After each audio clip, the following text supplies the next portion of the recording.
So, Ohio State spring game is right around the corner. It's happening in about 9-ish days, a week and a half, April 18th.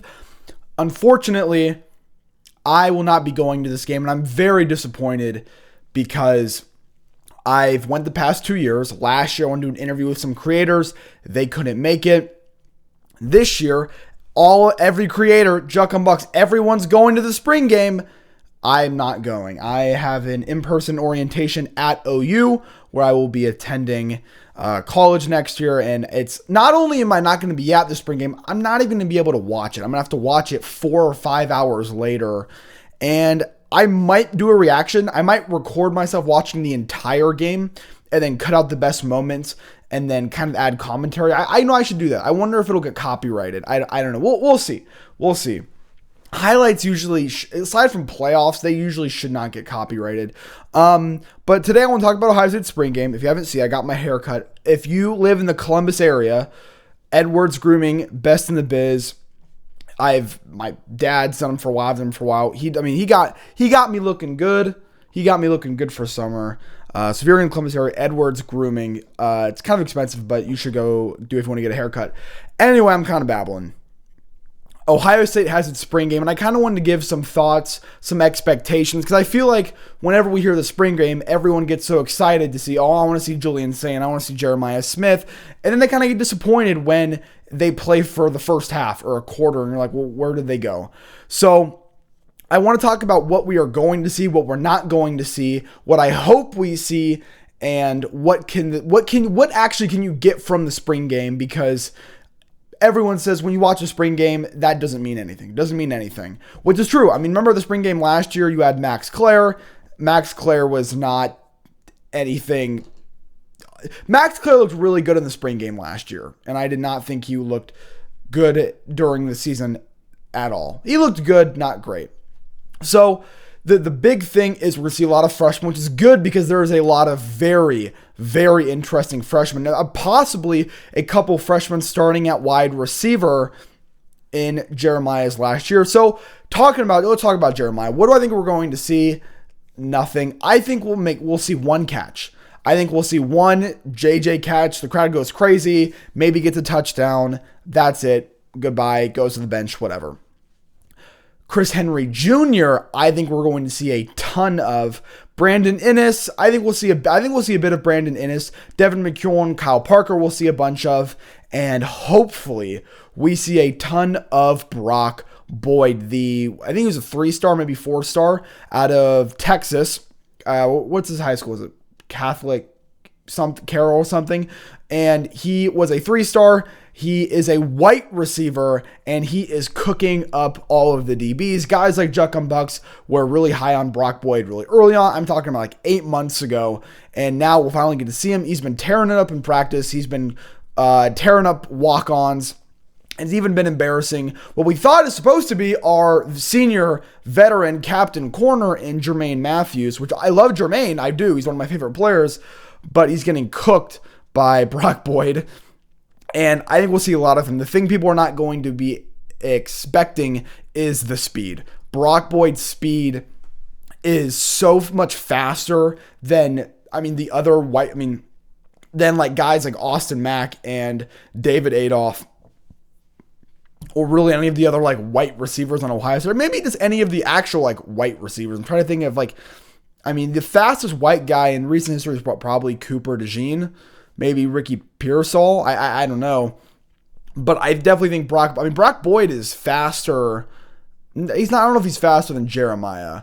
But I definitely think he's faster than like Brandon Inniss. I think he's way faster. Way, way faster. Probably even faster than Carnell Tate. Carnell Tate wasn't as fast as people thought he was. I think he ran like a 4.5 at the combine. So I'm excited to see that. I'm also excited to see the tight ends. We'll see how much we see out of like Hunter Welsing, the veteran.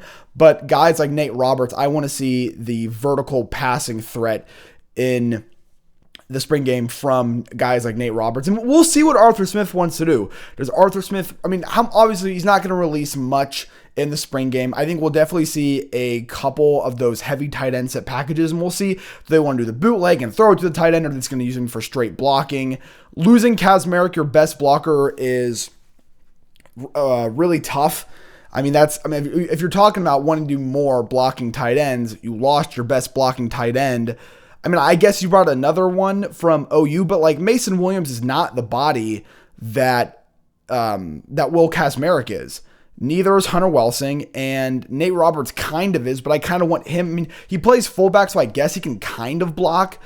I don't know. I kind of want him to be him and Hunter Welsing being the vertical tight ends. I would love to have that. I mean, the tight ends that we have, we always have one good blocking, one good receiving. I mean, this year it was Max Clare. The year before it was G. Scott. The year before that it was Cade Stover. And we haven't really had this two-headed monster at tight end. I think the last time was 2020 with Luke Farrell. Remember that Clemson game where the tight ends had like 4 touchdowns, 2 each? I would love to see something like that again.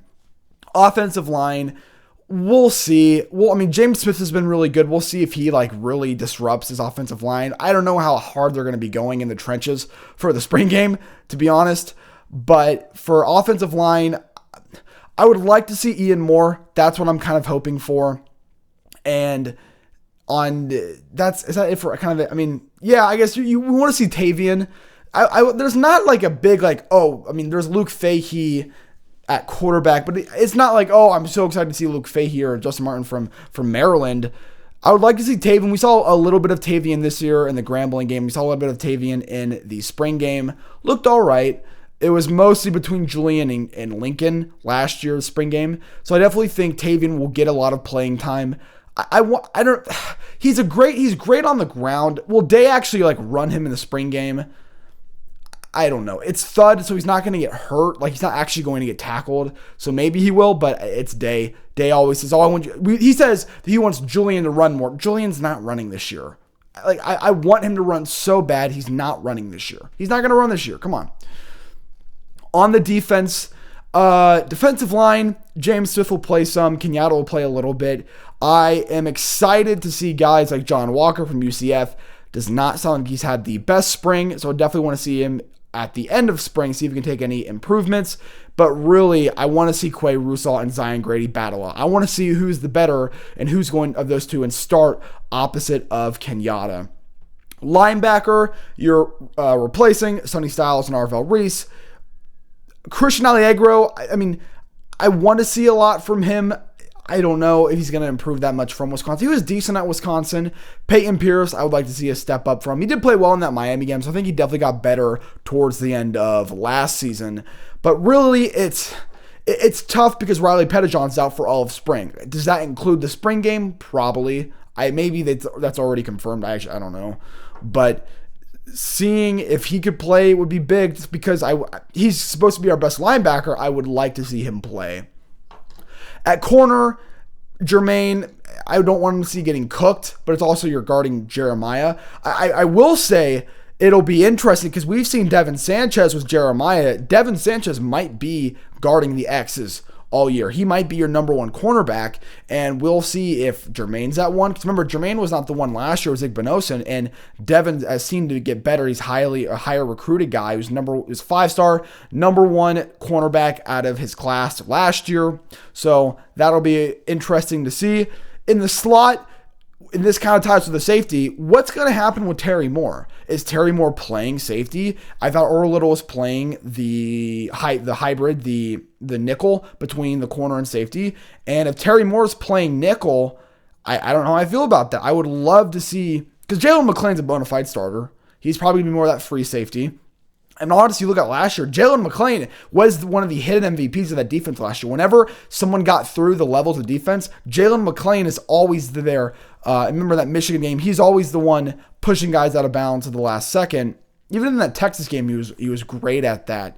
So he's definitely going to be a starter, and it's really between Earl Little and Terry Moore. And Earl Little, he's getting interviews. The coaches are talking about him. He's doing really, really well. He has ties with Caleb Downs and some of the other players that came from Bama. Because remember, Earl Little, even though he was at Florida State, he was at Bama the year before.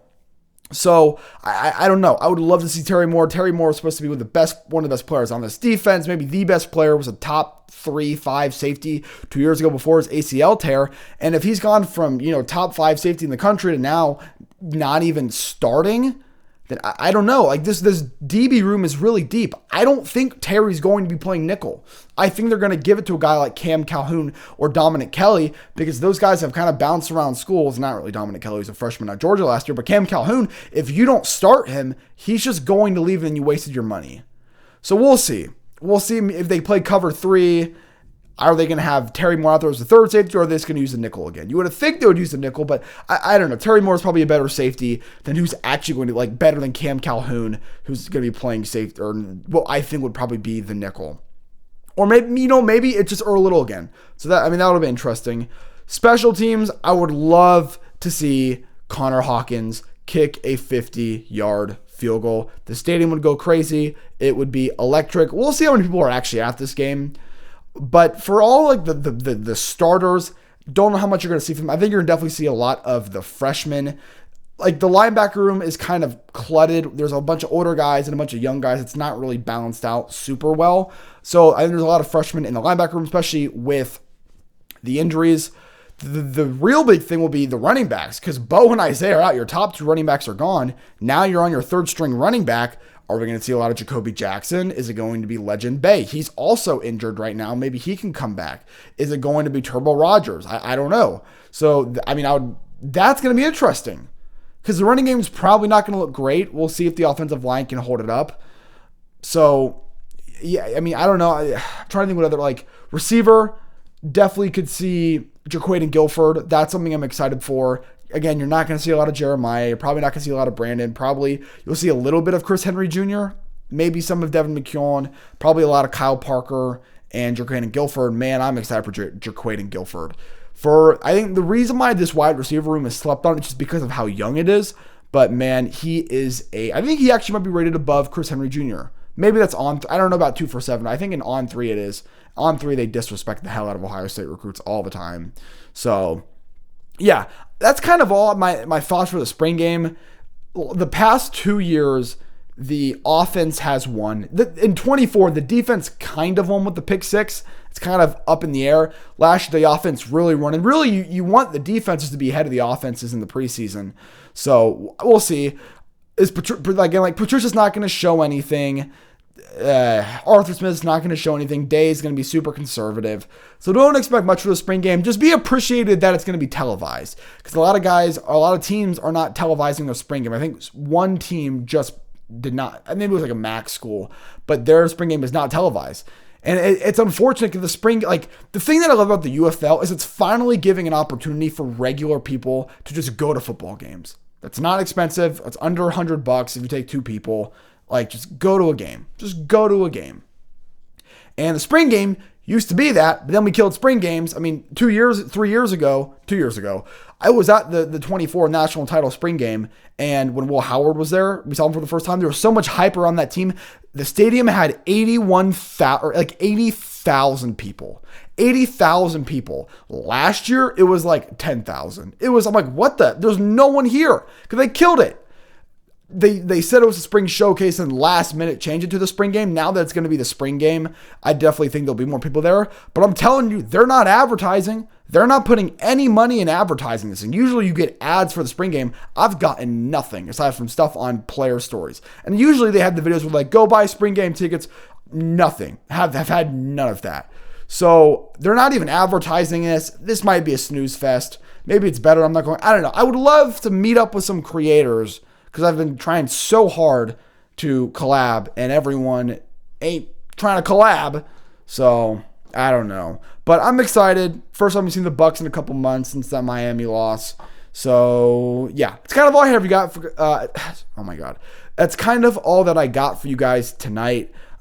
This video is kind of coming out a little late. Just work, busy stuff during the day. But yeah, I'm excited. I'm really excited. And we'll be streaming for the Columbus Aviators Renegades game. It's not going to be a good game. We're going to get blown out. But it'll be fun. So if you want to see that and join maybe StreamYard, maybe I'll do it. Maybe I'm not. I don't know. It depends how many people are here. But yeah, that'll be super fun. I'll be streaming that. When does Columbus play the Renegades? I probably should have researched that before I said UFL.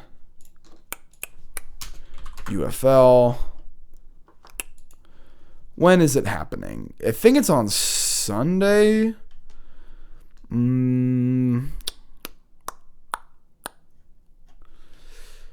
It's not showing me the schedule. When does why? If I'm gonna announce this, I want to find out. Hold on, Columbus Aviators schedule. So that game will be April 12th. When is that?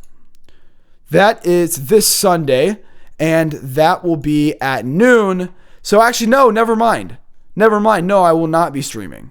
I will not be streaming. I will not be home. I am going to my little brother's flag football. So actually, no. Damn. Well, we're going to get blown out, and I'm going to be going to the Dallas Renegades game the week after that. So I guess we'll stream against Houston. Yeah, April 26th, we'll stream a Columbus a UFL game. But again, that's all I have for you guys today. I will see you guys all tomorrow. Make sure you hit the subscribe button. Make sure you hit the like button. We just got to 260, trying to get to 270, trying to get to 500 before the beginning of next season. So if you want to help us get to that, would be amazing. But again, that's all I have for you guys today. I will see you guys all tomorrow. And as always, thank you.